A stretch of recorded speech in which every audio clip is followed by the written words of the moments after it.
दोस्तों, Donald Trump जैसे ही राष्ट्रपति बने थे, भारत ने अमेरिका के साथ तेल की खरीद को बढ़ा दिया था। आप अपनी स्क्रीन पर इकोनॉमिक टाइम्स का आर्टिकल देख सकते हैं, जिसमें लिखा है कि फरवरी के महीने में भारत ने अमेरिका से तेल की खरीद को ऑलमोस्ट डबल कर दिया था और रूस से खरीद को काफी ज्यादा कम कर दिया। इसके अलावा आप रॉयटर्स का भी आर्टिकल देख सकते हैं, जिसमें लिखा हुआ है पिछले 2 सालों में सबसे ज्यादा फरवरी के महीने में अमेरिका से तेल खरीदा गया भारत के द्वारा। लेकिन अब जिस तरह से टैरिफ को लेकर अमेरिका अब भारत के ऊपर हावी होने की कोशिश कर रहा है, अब भारत अमेरिका के इसी तेल पर सेंध लगाने की तैयारी कर रहा है। इसके अलावा अमेरिका ने जो रूस के ऊपर प्रतिबंध लगा रखे हैं, उसको बाईपास करने का भी एक जबरदस्त प्लान भारत के द्वारा तैयार किया गया है। यानी कि आप सोच सकते हैं कि टैरिफ की वजह से अमेरिका ने कितना बड़ा अपना नुकसान करवा लिया।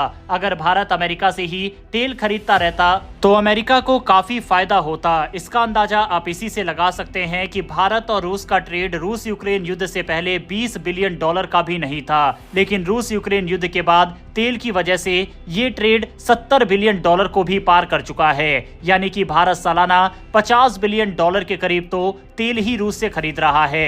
अमेरिका से भारत तकरीबन $45 बिलियन का सामान खरीदता है और जितना भारत अमेरिका से सामान खरीदता है, उससे ज्यादा अकेले भारत रूस से तेल खरीद रहा है। इससे आप समझ सकते हैं कि तेल का मार्केट कितना ज्यादा बड़ा है। लेकिन अब अपने पैर पर अमेरिका ने कुल्हाड़ी मार ली है। आप अपने स्क्रीन पर एक और आर्टिकल देख सकते हैं। यह आर्टिकल भी रॉयटर्स का है, जिसमें लिखा हुआ है कि मार्च के महीने से भारत फिर से रूस से तेल ज्यादा खरीदना स्टार्ट करेगा।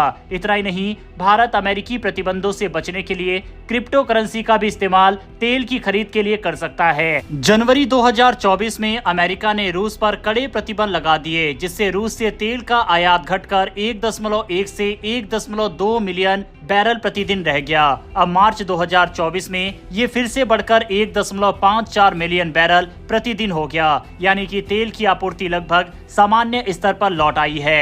जनवरी में अमेरिका ने रूसी तेल कंपनियों, शिपिंग कंपनियों और बिचौलियों पर प्रतिबंध लगा दिया था।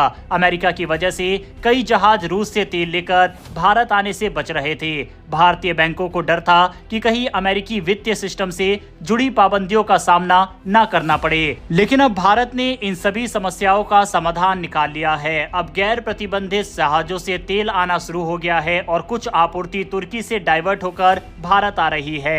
इसके अलावा अमेरिका की डर की वजह से तुर्की ने रूसी तेल खरीदना कम किया, जिसका भारत को फायदा मिला। जनवरी से पहले तुर्की रोजाना 3 लाख बैरल रूसी तेल खरीद रहा था। अब मार्च में यह घटकर सिर्फ 1.27 लाख बैरल प्रतिदिन रह गया। इससे ज्यादा तेल एशियाई बाजारों में आ रहा है, यानी भारत और चीन को इसका फायदा मिल रहा है। सवाल यह है कि क्या भारत को अमेरिका के प्रतिबंधों की चिंता करनी पड़ेगी? तो भारत ने साफ कर दिया कि वह सिर्फ उन्हीं कंपनियों और जहाजों से तेल खरीदेगा जो कि अमेरिकी प्रतिबंधों के दायरे में नहीं आते। लेकिन फिर भी अमेरिकी बैंकिंग सिस्टम से जुड़े भारतीय बैंक और कंपनियां सतर्क हैं। इतना ही नहीं, भारत ने कहा है कि भारत सिर्फ संयुक्त राष्ट्र के प्रतिबंधों को मानता है, किसी एक देश के नहीं। जिसके बाद अमेरिका ने कहा है कि अगर कोई रूस की मदद करेगा तो उसे सेकेंडरी प्रतिबंधों का सामना करना पड़ सकता है। लेकिन फिलहाल भारत अमेरिका की सुनने को तैयार नहीं है। इसके अलावा अमेरिकी प्रतिबंधों से बचने के लिए रूस ने क्रिप्टो करेंसी का सहारा लिया है और उनकी तरफ से कहा गया है कि भारत के साथ व्यापार में भी ये तरीका अपनाया जा सकता है। क्रिप्टो करेंसी में किस तरह से तेल खरीदा जा सकता है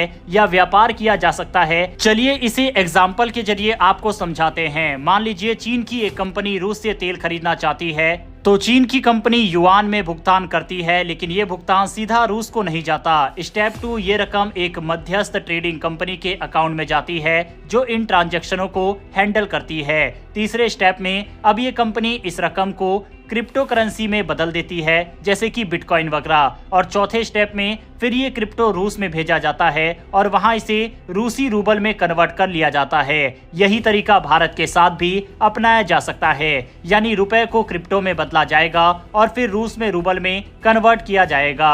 अब इस तरह से व्यापार करने का फायदा यह है कि डॉलर से बचा जा सकता है, तेजी से लेन देन हो सकती है, साथ ही सीक्रेसी भी मेंटेन रहेगी। इसके अलावा ईरान और वेनेजुएला जैसे देश ऑलरेडी इस तरीके को अपना रहे हैं। यानी कि साफ है कि भारत और रूस हर तरीके से अपनी तैयारी कर रहे हैं और अपने व्यापार को बढ़ाने की कोशिश कर रहे हैं। जबकि अमेरिका टैरिफ के कारण भारत से न सिर्फ अपना संबंध खराब कर रहा है, बल्कि जो भारत का इतना बड़ा ऑयल ट्रेड मार्केट को अपनी तरफ करने का जो मौका अमेरिका को मिला था, वह भी अमेरिका खोता जा रहा है।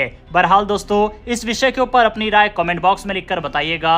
अगर आपने इस वीडियो को यहाँ तक देखा है और अगर आपको ये इन्फॉर्मेशन और वीडियो पसंद आई हो तो वीडियो को लाइक करके हमारी आने वाली डेली ऐसी वीडियो के लिए चैनल को सब्सक्राइब कर बेल नोटिफिकेशन को जरूर दबा ले। फिर मिलेंगे ऐसी एक नई वीडियो के साथ। धन्यवाद। जय हिंद।